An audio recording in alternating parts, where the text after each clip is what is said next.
पनि हस्पिटलले मलाई काम गरेन, कामै गरेन। मैले लाग्थ्यो ठुलो हस्पिटलमा गएँ भने म सन्चो हुन्छु, मलाई एकदम बाँच्न आश लाग्थ्यो, जसलाई पनि होइन। म झाँकी कति गरेँ, इसाईमा पनि गएँ, तर रोग लागेकोलाई के इसाई गरेर हुन्छ र झाँकी गरेर हुन्छ र, तर मलाई ठिक भएन। मलाई लखनऊको हस्पिटल फाटिमा भन्ने हस्पिटलकोले काम गर्थ्यो, त्यहाँ जान्थेँ। त्यहाँ जाँदाखेरि श्रीमती जान्थ्यौँ, एउटा साथमा मान्छे लगेर जान्थ्यौँ, एउटा पुर्याउनु पर्यो नि त। तर धर्मशालामा बसेर मैले उपचार गरेर आउँथेँ, लखनऊ हस्पिटल मात्रै काम गर्थ्यो। जब मेरो 1-1.5 बिघा दानमा मेरो जग्गा सित्यो, घर बेचे, पैसा सकियो, मैले त्यो पीडा भोगेको छु पहिला।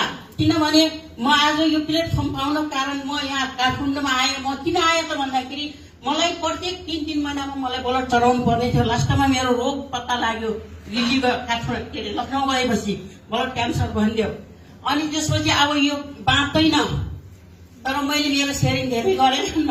अनि अलिकति समय लाग्छ, किनभने यो सबैलाई काम लाग्छ। अनि किनभने मलाई बाँच्दैन, जहिलेसम्म ब्लड चढाउनुहुन्छ त्यहिलेसम्म बाँच्छ भनेको मलाई। अनि भने रहेछ डक्टरले मेरो मम्मीलाई र मेरो श्रीमानलाई। मेरो मम्मी एकदम रुनुहुन्थ्यो, यो मर्छ अरे भनेर अरूसँग होइन।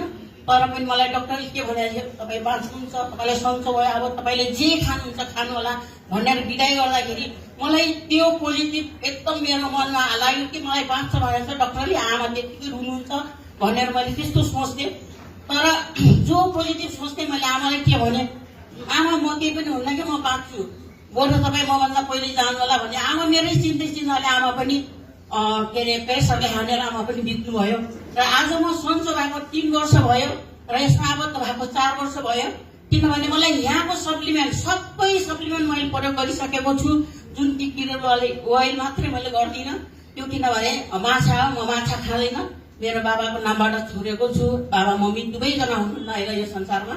अनि त्यस कारणले म चाहिँ एकदम त्यस्तो मान्छे आज बाँच्दैन भन्ने मान्छे, जुन नेगेटिभ पोजिटिभ सोचेँ मैले, जुन राम्रो कुरा सोचेँ डक्टरले भनेको थियो, आज त्यस्तै पाएँ। जुन कि पुष्पराज बजारे सरले म्याडम तपाईँ यस्तो बिरामी हुनुहुन्छ, यहाँको सप्लिमेन्ट खानुहोस् भन्नुभयो। औषधि होइन यहाँका यिनीहरू, हामी नयाँ औषधि भन्छौँ, तर सप्लिमेन्ट हो नि।